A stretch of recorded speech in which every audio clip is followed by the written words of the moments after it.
You guys on Twitter lately who have been the most underwhelming players in the NBA this season have truly disappointed me. I was genuinely surprised while reviewing the responses to this tweet, realizing how many players have fallen short of expectations for this year. So, today, I've compiled a list of the top 20 most underperforming players thus far in the 2025 NBA season, which is almost at its halfway mark. If I mention someone you don't believe is underwhelming, let me know in the comments. Also, if there's a player that I didn't address in this video who has been disappointing, please inform me down below. And by the way, hit that subscribe button if you aren't already. Let's dive in.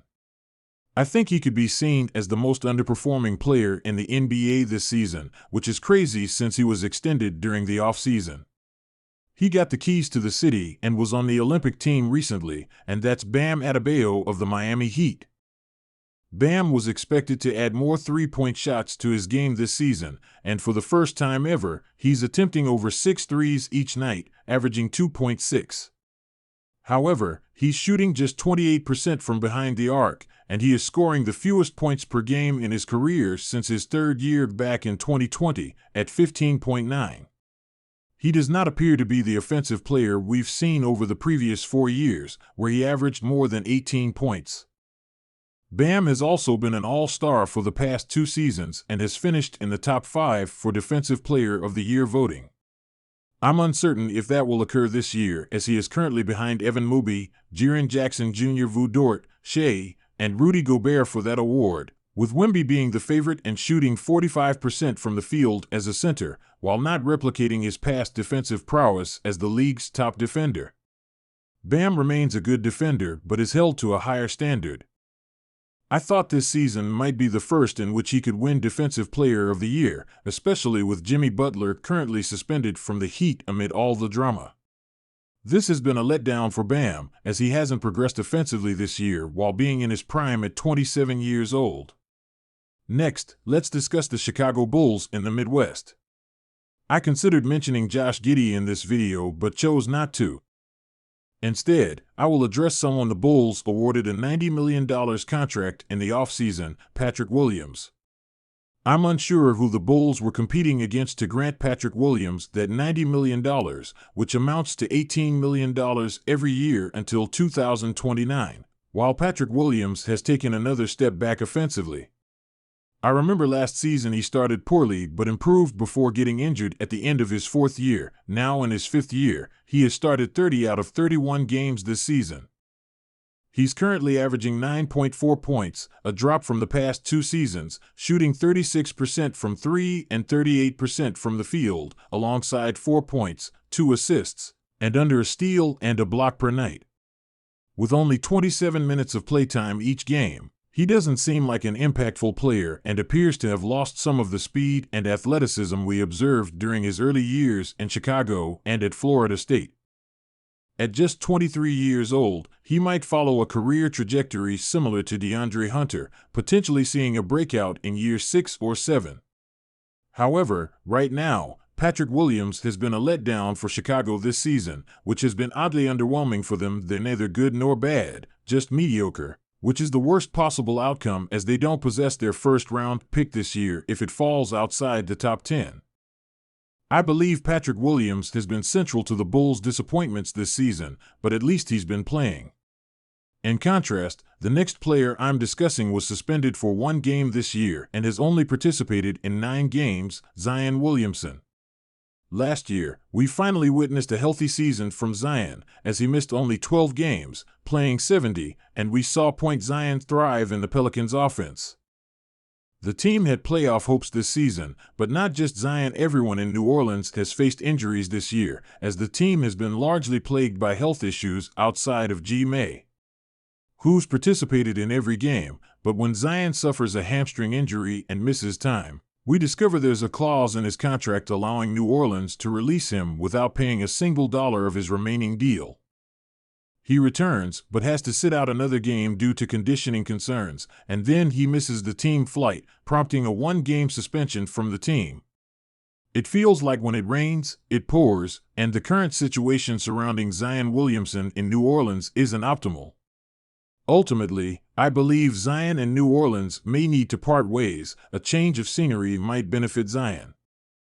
Although he shows potential as a good offensive player when on the court, I'm uncertain if he'll ever fulfill that potential, as injuries keep hampering his progress. It's just another year of disappointment with Zion in New Orleans.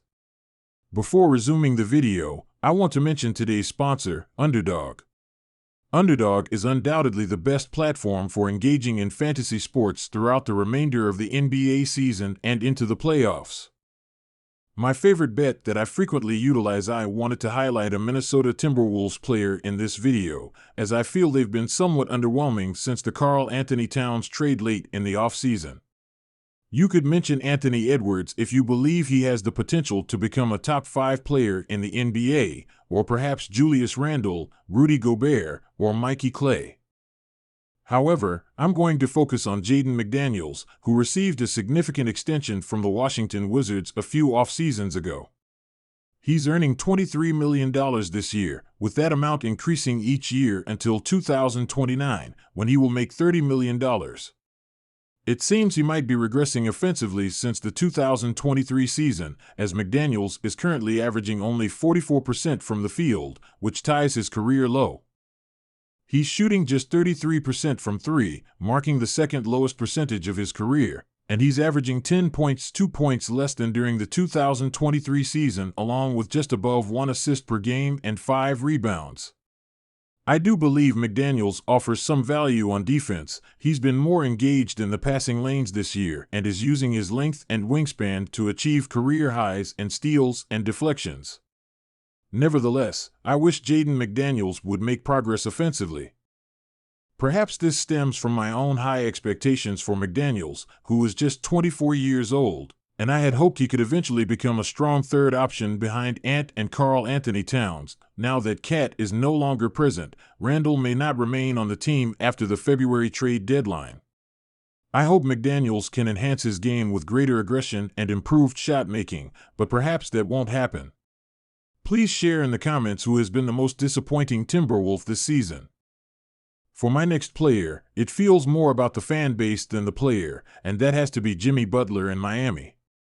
This year, Butler was entering a potential contract season with an option for next year.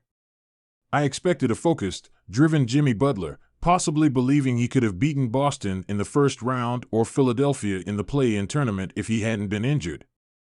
He played 22 games this year, and in many of them, he seemed disinterested. Although there were still some great Butler moments, several performances left me questioning if this was truly the Butler I recognized. Does he even want to stay on this Heat roster? Reports suggested he sought a trade, but Pat Riley and the Miami Heat quickly denied those claims. Yet, they resurfaced, and it seems Shams was correct. The Phoenix Suns are interested, and Butler wants to head there, but many obstacles must align for that to come to fruition because of Bradley Beal's no-trade clause. I believe that Jimmy Butler's significance to the Miami Heat, especially during their appearances in the finals in 2020 and 2023, deserves recognition, especially as this chapter closes. Despite efforts to enhance the team surrounding Jimmy B, they've faced setbacks, including missed opportunities with Donovan Mitchell and Damian Lillard, which may have contributed to Butler's frustrations in Miami. It's disappointing to see Jimmy's career with the Heat end this way, rather than due to Butler's performance or the team's results this season, as both have experienced their share of letdowns. Still, it's unfortunate that it's concluding like this, as Jimmy's time in Miami represented a very exciting period. Next, we turn our attention to the young player in Portland, who I still have high hopes for. At just 20 years old, I'm not giving up on Scoot Henderson yet, though this year has been somewhat lackluster. His 39-point game against the Brooklyn Nets was a positive sign. His assertiveness was impressive, sinking 8 three-pointers and achieving his best shooting performance from deep at 8 out of 10. He also went 12 for 12 at the line in a game prior, but it seems that whenever Scoot strings together a couple of solid games, he struggles to maintain consistency. In that Brooklyn game, they lost by 18, and then the Nets themselves suffered a 59-point defeat against the LA Clippers. I would like Scoot to perform this well, perhaps against a stronger opponent as well, and this season he's averaging 11 points per game, which is 2 less than last year. He's playing 2 fewer minutes per game and has come off the bench in 28 of his 32 games so far as of my recording. His field goal percentage and three-point percentage have improved, while his free throw percentage has decreased. I believe the defense has looked better this year, but I had slightly higher expectations for Scoot. I'm eager for this era of Portland Trail Blazers basketball to conclude, particularly the Chauncey Billups era. I'm not keen on watching DeAndre Ayton or Jeremy Grant anymore when I tune in for Blazers games. I'm hoping to see more of their younger players. It would be great if they could secure a better draft pick, as they likely won't win many games in the second half. I enjoy watching Donovan King and Kamar defensively, but I want to see more of Scoot Henderson. I feel that his performance in year 2 has been somewhat disappointing since he hasn't significantly improved from his rookie season. While there are indicators of progress, I doubt it will work out for him under Chauncey Billups in Portland, which has been disappointing. Next, we'll discuss someone who was the standout player on an Eastern Conference Finals team last year. Tyrese Haliburton of the Indiana Pacers has had a strange season thus far. He struggled to make shots on the road early this year, currently averaging 18 points, 3.5 rebounds, and 8.8 assists, which is a decline from last year's league-leading average of 10.9 assists. His three-point shooting stands at 36%, but he has improved recently, leading me to believe Haliburton may avoid my list of most disappointing players by year's end. Since the start of the calendar year 2025, he's been performing well, showing signs of improvement in December, particularly regarding finishing at the rim, contrasting with his underwhelming start to the season, which raised concerns about him early on. Many users on Twitter mentioned Haliburton when I expressed my worries about him, so I'm keeping him in mind. However, defensively, I believe he still has issues, and he hasn't developed as we expected following his run during last year's Eastern Conference Finals. I'm curious to see how he will perform in the season's second half. Will it mirror his more recent games in December and January, or will it resemble his earlier performances from October and November? Not many have focused on the Spurs this year, but they've been enjoyable to watch, thanks to Chris Paul and Victor Wembanyama, while Devin Vassell has not made the expected jump in his performance this season. That we all anticipated him to perform as a strong number 2, given that Vell's statistics have declined across the board from last year's breakout season where he averaged 19.5 points, falling to 15.8 this year. The assists have decreased, while the rebounds remain about the same. Last year, he played 33 minutes per game. This year, it's reduced to 29 minutes, with him coming off the bench more frequently. He shot 47% from the field last year, which has dropped by 4% this season. His three-point shooting and free throw performance have also seen declines both in percentage and attempts. This situation is somewhat worrisome for 24-year-old Devin Vassell, who you'd expect to build on his success from last season, especially while teaming up with one of the best playmakers and passers in history, Chris Paul. Vassell is secured with a contract for the next 5 years at more than $20 million, indicating he's part of the San Antonio Spurs' future strategies unless he becomes a key player in a significant trade later. Thus, I ponder where Devin Vassell will be in a few years and whether this version of him is what we can expect moving forward or if he will revert to his previous season form, as injuries might certainly play a role. Speaking of injuries, the Orlando Magic have endured numerous setbacks this year and are just welcoming P.B. Carroll back, which is encouraging. They will have Franz back soon, but their major free agency signing, giving KCP 3 years and over $60 million, hasn't panned out well thus far. At 31 years old and soon to be 32, he appears to have lost a slight step defensively, although he remains above average on that side of the court. The transition from the Denver Nuggets offense, which heavily revolves around Nikola Jokic, seems challenging for him here in Orlando. Additionally, the team has faced significant offensive struggles this season due to their lack of P. Banchero and Franz for considerable stretches. KCP is currently averaging 9 points per game, a drop from last year, and his overall efficiency has declined markedly. Last season, he shot 46% from the field compared to just 41% this year. and his three-point percentage has fallen from 40% last season to 31% this season due to not getting favorable looks with the top players out. Furthermore, without Nikola Jokic, KCP's performance this year does not justify his $22 million salary. He is set to earn $21.5 million next season, along with a $21.6 million player option for 2027 when he will be about 35 years old. It's uncertain whether that contract could later be leveraged in a trade, but given Orlando's cap space, they might as well utilize it. I appreciate KCP as a veteran asset for this team, and he may see fewer minutes in the playoffs. However, for this Orlando Magic squad, adding him seems like an analytics dream, despite a disappointing start to his Magic tenure. Earlier, we discussed Scoot Henderson, and now I want to mention another 2023 draft pick who's been underwhelming this season, Victor Wembanyama.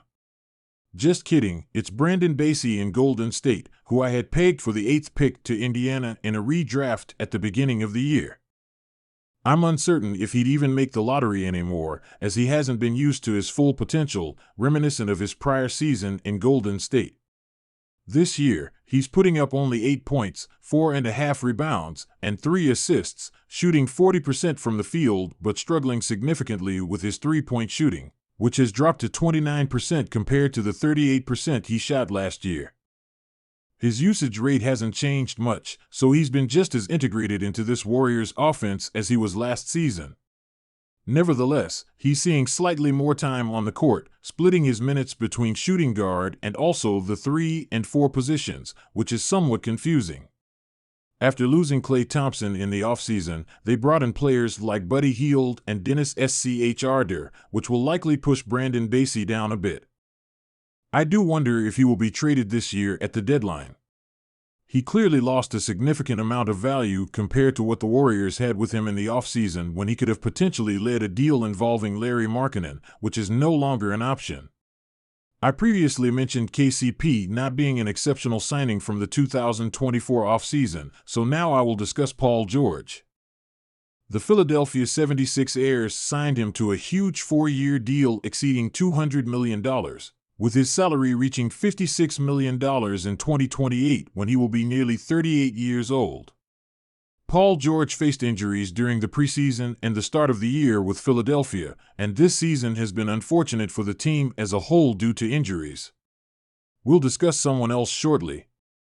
However, in 27 games this season, Paul George averaged 17 points, 6 rebounds, and 5 assists, but his efficiency hasn't been impressive, shooting 42% from the field and 35% from 3. When watching him, he appears to be less effective compared to his time with the Clippers, possibly due to him nearing 35 years old and dealing with 2 significant injuries earlier in the year.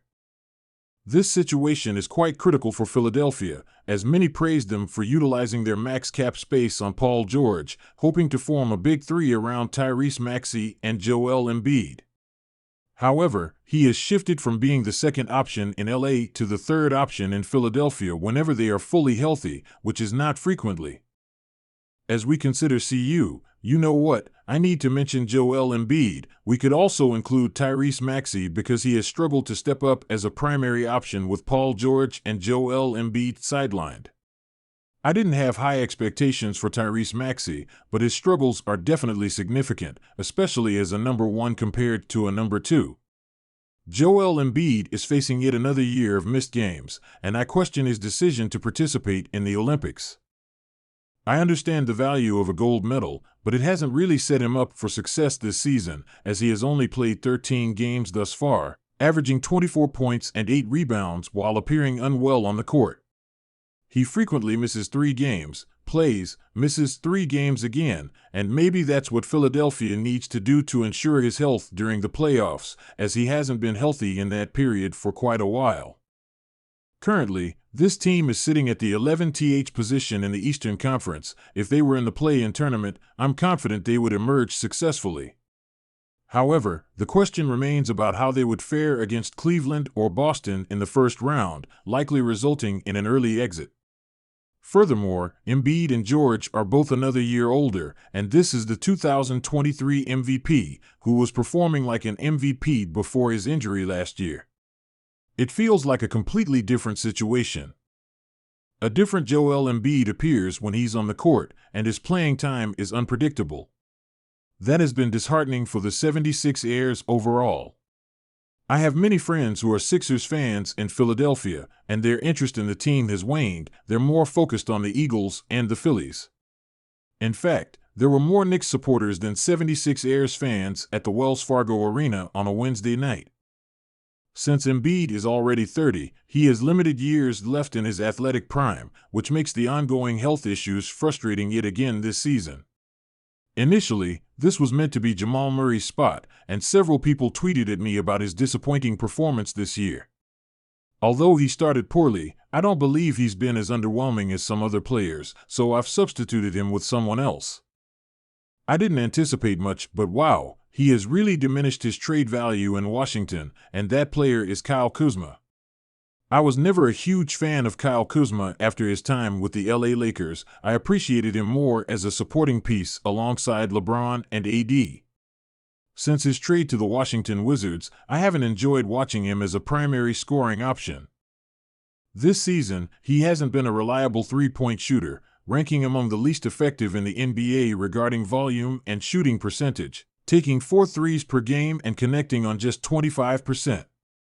Remember how I mentioned Bam struggles as a shooter? Kyle Kuzma is performing even worse than Bam Adebayo. Despite averaging 5.5 three-point attempts during his career, he has been dreadful this year. His overall field goal percentage is among the lowest of his career. He's not a strong defender, and perhaps he's not fully committed in Washington since they're the worst team in the league. Maybe he would shine as a defender elsewhere, but it has been underwhelming for the Wizards and their supporters who hoped for a first-round pick for Kuzma. I believe no team should relinquish a valuable first-round pick for him at the deadline, especially considering he is owed $23 million this year, $20 million next year, and $19 million after that. The following year, as he approaches 30 years old, there's a player I anticipated making a leap in year 3, following what seemed like a solid foundation last year, but he didn't progress offensively as expected. That player is Keegan Murray from the Sacramento Kings, a team recently associated with Kyle Kuzma. In his rookie season, Keegan Murray averaged 12 points per game and shot 41% from 3 on 6 attempts. During his sophomore year, this average increased to 15 points per game. However, his three-point shooting decreased to 36%, which is still quite decent on 6.5 attempts per game. This season, he's attempting 6 threes per game, with his percentage down to 31%, and his points per game have dropped back to 12, which makes sense after the addition of DeMar DeRozan in the offseason. It's not the progress you would expect for Keegan Murray's post-rookie year. I believe he has improved defensively and is adequate on that end, but someone who stands at 6'8" could excel as a hybrid forward defensively and also become an elite three-point shooter. That seems highly valuable. They hesitated to trade him for OG Anunoby or Pascal Siakam or Lauri Markkanen, and I'm not certain if they now regret that decision. However, Keegan Murray's performance in year 3 has been undeniably disappointing, and he is also in line for a contract extension at the end of the season. He can keep his rookie extended option, but if they choose not to, that's all right. He's set to earn $1 million on his rookie team option next year. However, they need to make some major decisions soon, especially considering everything happening with De'Aaron Fox. DeMar DeRozan has performed decently in Sacramento, and the team remains competitive, still hovering around the top 10 in net rating this season. Keegan Murray could become a fascinating trade asset if they opt to make him available, though I question whether they will, given his disappointing performance this year. Kings fans, I'd love to hear your thoughts. Earlier, I touched on this in relation to the Blazers' future, but DeAndre Ayton has also been underwhelming this year. I had a fleeting thought during the offseason about whether 26-year-old DeAndre Ayton could have the best season of his career, but it has been anything but. This might even be his worst year. I'm sure Blazers fans are tired of watching him, as he lacks the effort expected from their starting center, who was a former #1 overall pick earning $34 million. It has not been good for DeAndre Ayton in Portland this season. He's been logging fewer minutes per game than Donovan Keegan, and it's about time they favored Donovan Keegan, who shows significantly more defensive effort for one of the league's poorest defensive teams this year. Because you're not getting anything at all out of DeAndre Ayton, who had impressive offensive stretches last season and even in his last year in Phoenix. His performance declined significantly after those strong 21 and 22 seasons. Perhaps this was due to playing alongside Chris Paul, who is one of the greatest facilitators and teammates in NBA history. Now, Ayton has shifted from that to working with a young, inexperienced point guard like Scoot Henderson in Portland, and it's not benefiting him.